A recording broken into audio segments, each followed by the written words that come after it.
Every year, millions travel through countries under martial law without realizing it. In 2023 alone, 18 nations had curfews or active checkpoints. Some tourists even post selfies with soldiers guarding airports. But what happens when your camera becomes evidence? Here are some real cases that'll change how you see safe travel. Let's begin.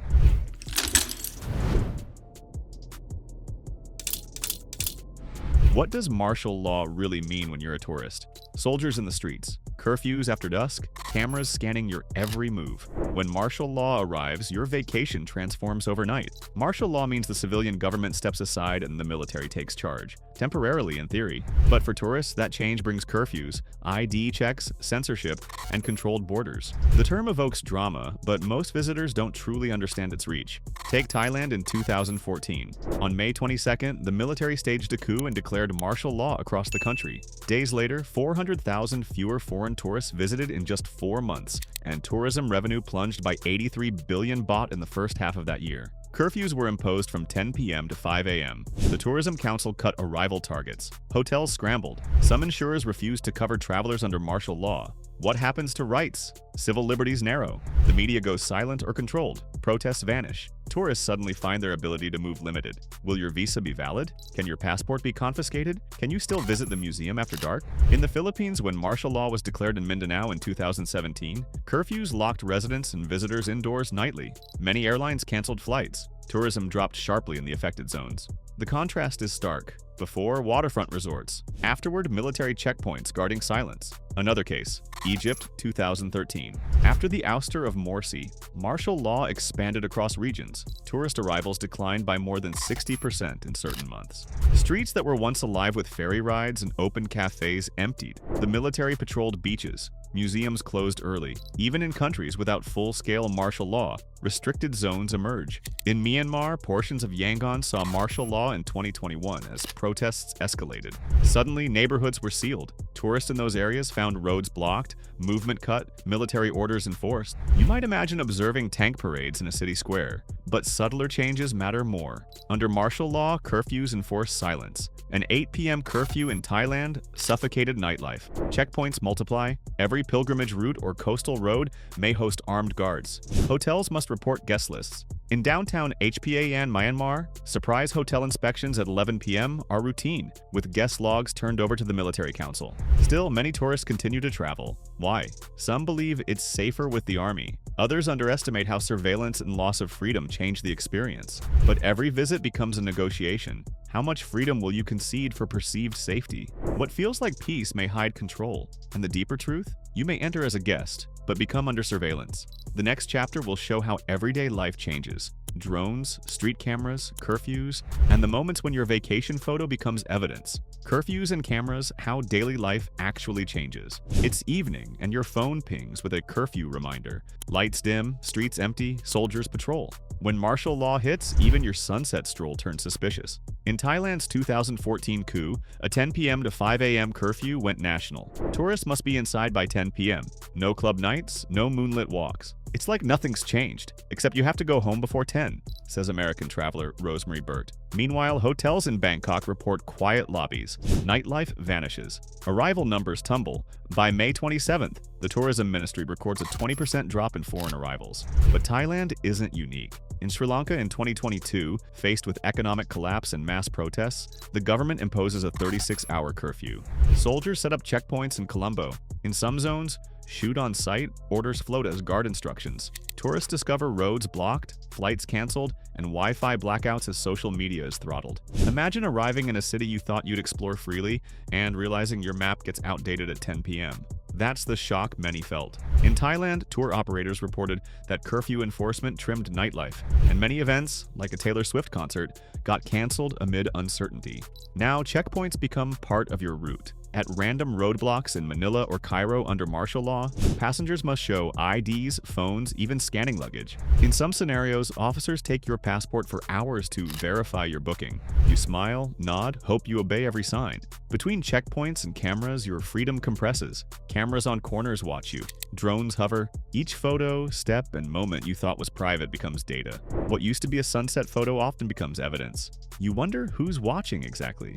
Curfew shadows teach travelers a harsh harsh lesson. You may visit a country, but the moment martial law is declared, you also become part of its control experiment. I'll walk you next into the hands of the military, where security feels real but your rights vanish. Let's step toward it. Checkpoints and smiles. The strange safety paradox. You get out of a cab. A soldier asks for your passport. You smile, but your heart thumps. Under martial law, checkpoints feel like protection. Also, a trap. In 2017, Manila's martial law crackdown sent crime rates plunging.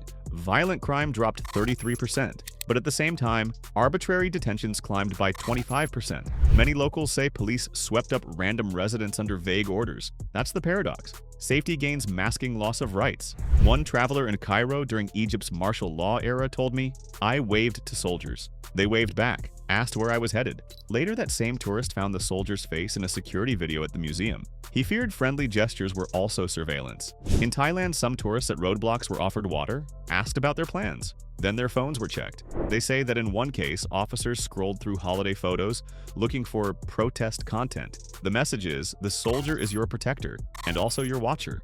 These tactics rely on a psychological trick. The visible military presence implies control, which many equate with safety. But the result? A controlled calm. Crime drops, not because people changed, but because nobody moves freely. The military becomes both guardian and jailer. In the Philippines, tourists passing through Mindanao checkpoints recall being asked for papers, having cars searched, but then being told, "Welcome to visit our islands." The dichotomy rattles your trust. They welcome you, but only under their terms. You're inside their system. Every selfie, every step toward a checkpoint becomes a recorded moment. A traveler once posted a drone shot of a soldier in Yangon. The next day, he was questioned about who gave permission for aerial photos. His laptop was examined. The irony, capturing a safe scene becomes an act of defiance. You start to question, is safety worth the cost of your freedom? Does the soldier who watches also own a piece of your experience? Behind every checkpoint is a narrative. We control violence, so you won't, but control is violence. The next chapter goes deeper, into eyes in the sky, cameras everywhere, and the tech that turns your photos into dossiers. Let's step into the watchers, digital control, censorship, and tourism tech. They glance behind you, and behind them there's already a camera. Every tap, photo, message, someone might log it. Governments today embed surveillance into tourism. You think you're on holiday until your passport, SIM card, or Wi-Fi login becomes part of a database. In China, under the Skynet system, cameras over 540 million across the country track faces, vehicles, and even clothing patterns. Each image ties to IDS almost instantly. Yes, that many cameras. In Xinjiang, every bus station, hotel, and store includes scanning stations. You pass through metal detectors, then face recognition terminals. Tourists there say the first time they walked into a shop and saw walls full of monitors scanning for your face, everything feels like you're in someone's file. This is local law enforcement merging with tech. Elsewhere, facial recognition is global. Researchers document at least 78 countries using public systems tied to watch lists and protest monitoring. In many parts of India and Russia, police link CCTV to biometric databases. You're identified seconds after entering a busy square. In Russia's capital, over 1 million CCTV cameras operate, with face recognition active on 1 in 3. In Myanmar in 2021, during coups and protests, some hotels were forced to report guest movements to the junta. Tourists found themselves monitored, moves tracked, exit routes restricted. A foreigner taking drone footage of a demonstration was detained, his laptop and camera were seized, and he was interrogated under emergency codes. Even casual travel photos became proof of intent. Imagine walking with friends, taking a sunset photo, and later those pixels count as evidence. Every click, swipe, and upload can feed surveillance dashboards. When CCTV, facial recognition, and social media merge, your digital footprint becomes a dossier. This system is contradictory. It promises security but produces fear. Machines watching you, so you don't need to watch yourself. In many states, what feels like safety masks control. Next, we'll face a tougher question. Should you still visit places under these systems? Moral lines blur when your passport becomes part of the structure. Let's step into the ethics and danger of touring under watch. Should you still visit? The moral and safety dilemma. I've got to ask you something sharp. When does helping the local economy cross the line into normalizing oppression? Visiting during martial law can bring money, and also moral and safety hazards. In Mindanao, after Duterte declared martial law on May 23, 2017 under Proclamation 216, tourism officials estimated a 20 million peso drop in revenue in just days in Davao City. Hotels lost 18 million pesos from bookings and events canceled. Locals begged tourists to stay, hoping their presence could soften the blow. But for many, that plea feels like being asked to fund control. Here's the catch. In some zones, martial law has ironically boosted tourism tourism in niche areas. The military itself touted that accessibility into previously insecure zones attracted new visitors. But profits don't always reach grassroots. Small vendors and domestic staff often see trickle-down benefits, while security contracts and big hotel chains profit more. You ask yourself, is my ticket essentially benefiting a system that restricts freedoms? That's the tension many travelers feel. NGOs, like Human Rights Watch, caution that tourism under martial law risks legitimizing regimes' oversteps. Tour influencers might argue, we support culture and jobs, but critics counter that this undercuts voices suppressed under those regimes. Embassies issue Level 3 or Level 4 alerts. You may read reconsider travel or do not travel, assuming it's alarmist. But in truth, those labels often hide real-time surveillance laws, curfew regimes, and unpredictable border controls. In 2017 to 2019, Mindanao's martial law lasted 953 days, the longest stretch since Marcos's era. That's a long time to live under enforced regulation. Your visit may last days, but regimes last decades. And beyond tourism dollars, think of symbolic impact. When travelers vanish, local voices lose global attention. When borders close, when images vanish from social feeds, when rules tighten quietly, history rewrites what outside eyes see. The locals who remain carry harsh memories. In 1974, the Palembang massacre in Mindanao claimed 1,500 Moro Muslims in a mosque, a deeply suppressed atrocity under martial law that families still seek recognition for. So what do? You weigh your desire to explore against your responsibility, not to abet oppression. Sometimes not going sends a stronger message than a trip, but if you choose to go, you'll need more than a camera and sunscreen. You'll need foresight, discretion, and clarity. If you decide this trip is too risky or too gray, you aren't dull, you're careful. In the next chapter, we'll dig into the technology that's making these regimes smarter. Geofencing, AI, biometric passports. How close is your phone to being your jailer? Let's find out. 2025 and beyond. The new face of travel under control. They're expanding cameras at borders. Biometric passports morph into digital traps. Control is going global, and your next vacation may already be under the lens. Biometrics have become nearly unavoidable. In 2025, you can't walk through many airports without your face, iris, or fingerprints being scanned. That's fact, not theory. Experts say we've moved past the era where facial recognition was awkward or error-prone. It now matches identities in fractions of a second. Tour and travel industries are embracing that speed. New AI and biometric tools are rolling out. No more anonymous airport journeys. The US itself is stepping up. CBP is expanding biometric exit programs. More than half of departing international passengers now verify identity via cameras at gate areas. Sometimes agents use mobile devices, smartphone-like tools that photograph and scan passports mid-jetway.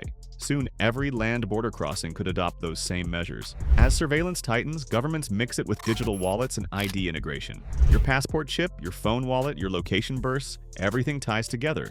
In some nations, your biometric data connects with your bank account, your health record, your history. This is not distant fiction. Already, 29 European nations require biometric checks for global visitors. Your fingerprints, facial scan, or iris image must be submitted. Here's a personal thought. If your next holiday is flagged by a watch list, not by your credit card, if your photos are archived before you arrive, if your border visa becomes your biometric key, we're entering a world where control is invisible, and you might never notice until it's too late. So what do? Travel smarter. Use burner phones. Cache your maps offline. Avoid protests. Sync yourself to embassies. Keep copies of your documents. Don't assume privacy. If you think martial law is a distant danger, look closer. In 2030, over 80% of travelers may pass through some form of real-time surveillance grid. Control is becoming travel's default. Would you still visit if the price of paradise was your privacy? Thanks for watching and traveling deep with us. If you love stories that uncover the hidden side of world travel, tap subscribe and like below. Your next journey might already be unfolding in our next video. Don't miss where it leads next.